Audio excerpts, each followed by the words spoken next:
Welcome to రాజనీతి. ముఖ్యమంత్రి చంద్రబాబు నాయుడు గారు ఈ నెల 23వ తారీఖున ఢిల్లీ వెళ్ళారు. ఢిల్లీ పర్యటనలో ఆయన చాలామంది కేంద్ర మంత్రులను కలిశారు. రక్షణ మంత్రి రాజ్నాథ్ సింగ్, హోంమంత్రి అమిత్ షా, అశ్విని వైష్ణవ్, నిర్మలా సీతారామన్ ఇట్లా చాలామందిని కలిశారు. ఆంధ్రప్రదేశ్లో వివిధ ప్రాజెక్టులకు రావాల్సిన నిధులు, అభివృద్ధి కార్యక్రమాలకు సంబంధించిన నిధుల గురించి వాళ్ళకి విజ్ఞాపన పత్రాలు అందించారు. తర్వాత రాజ్నాథ్ సింగ్ గారిని కలిసినప్పుడు రక్షణ శాఖకు సంబంధించిన కొన్ని ప్రాజెక్టులు ఆంధ్రప్రదేశ్లో ఏర్పాటు చేయాలని వినతిపత్రం ఇచ్చారు. అనంతపురం జిల్లా లేపాక్షి ప్రాంతంలో హిందుస్థాన్ ఏరోనాటిక్స్ లిమిటెడ్ను విస్తరించాలని కోరారు. అలాగే ఈ ఏరోస్పేస్ ప్రాజెక్టు కోసం ఆంధ్ర కర్ణాటక సరిహద్దుకు 70 కిలోమీటర్ల దూరంలో ఉన్న లేపాక్షి పరిసర ప్రాంతాల్లో 10,000 ఎకరాల భూమి అందుబాటులో ఉంది, మీకు ఇచ్చేస్తాం, మీరు రక్షణ శాఖకు సంబంధించిన ప్రాజెక్టులు పెట్టండి అని అడిగారు. జగ్గయ్యపేట, దొనకొండ క్లస్టర్లో కూడా 6,000 ఎకరాలు మేము భూమి మీకు ఇస్తాం, ఇక్కడ కూడా రక్షణ శాఖకు సంబంధించిన క్షిపణుల తయారీ, ఇతర ప్రాజెక్టులు మీరు ఏర్పాటు చేయండి అని చెప్పి రక్షణ మంత్రిని అడిగారు. అలాగే ఏపీలో ఆర్మీ కంటోన్మెంట్ లేదు ఆంధ్రప్రదేశ్ రాష్ట్రంలో, సో మాకు కూడా ఒక కంటోన్మెంట్ ఇవ్వండి అని అడిగారు. ఈ సమావేశాల మీద జాతీయ మీడియా రిపోర్ట్ చేసింది. అయితే వాళ్ళు రిపోర్ట్ చేసిన దానిలో ఒక విషయంలో వాళ్ళు తప్పుగా రిపోర్ట్ చేశారు. బెంగళూరులో హెచ్ఏఎల్ ఉంది, హిందుస్థాన్ ఏరోనాటిక్స్ లిమిటెడ్ బెంగళూరులో ఉంది.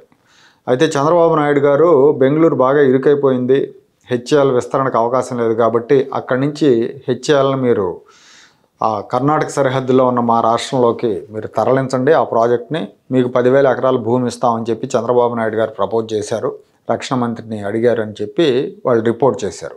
దీని మీద వెంటనే కర్ణాటక నేతలంతా స్పందించారు.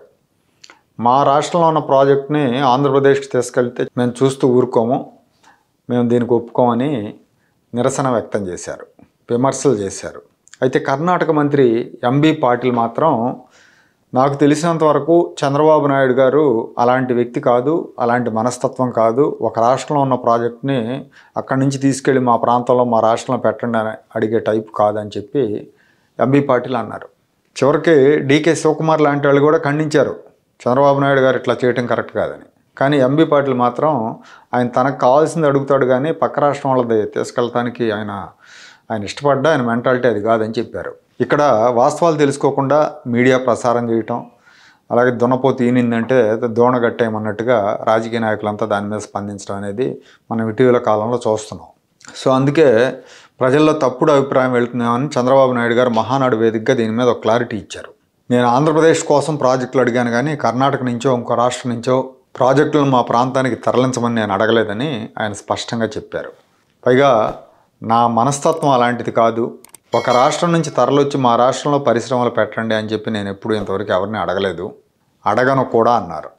ఒక రాష్ట్రంలో ఉన్న సంస్థలని అక్కడి నుంచి వచ్చేసి మా రాష్ట్రంలో పెట్టేసేయండి అని అడగటం అనేది మంచి సంప్రదాయం కాదు, అందరూ అభివృద్ధి చెందాలి, అన్ని రాష్ట్రాలు అభివృద్ధి చెందాలని ఆయన మాట్లాడారు. వాస్తవానికి చంద్రబాబు నాయుడు గారు అలాంటి వ్యక్తి కాదు, ఆయన మనస్తత్వం కూడా అలాంటిది కాదు. ముందు నుంచి ఆయన చూస్తున్న వాళ్ళందరికీ కూడా ఆ విషయం తెలుసు. ఇటీవల కాలంలో వచ్చిన ఇరుకు మనస్తత్వం కలిగిన నేతలందరిని చూసిన తర్వాత చంద్రబాబు నాయుడు గారు నిజంగా మహోన్నతుడు అనిపిస్తుంది. ఆయనకు సమకాలీకులైన నాయకులు కావచ్చు, ఆయనకు తర్వాత వచ్చిన నాయకులు కావచ్చు, తర్వాత తరం వాళ్ళు కావచ్చు, వీళ్ళందరితో కంపేర్ చేసినప్పుడు మహోన్నతుడనే చెప్పుకోవాలి. ఇలాంటి విషయాల్లో చాలా లిబరల్గా ఉంటారు, చాలా డెమోక్రటిక్గా ఉంటారు, ఇరుకు మనస్తత్వం ఉండదు. నాకు ఒక్కడికే కావాలి, నా ప్రాంతం అభివృద్ధి చెందాలనే మెంటాలిటీ లేదు ఆయనకి.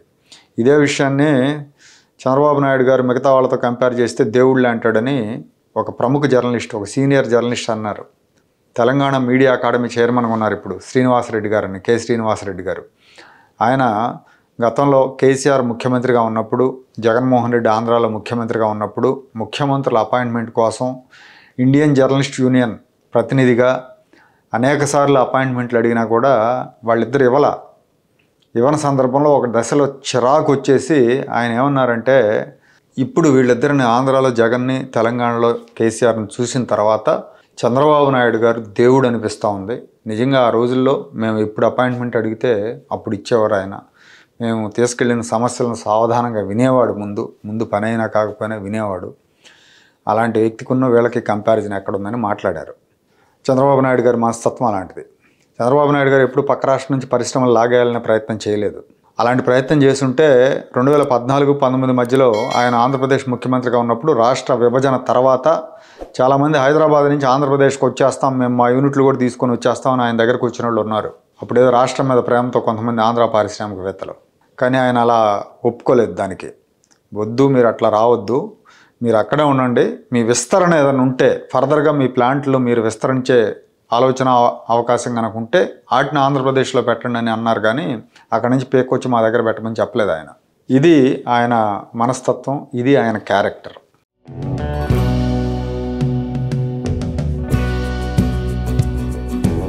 Like, share and subscribe to Rajaniti channel.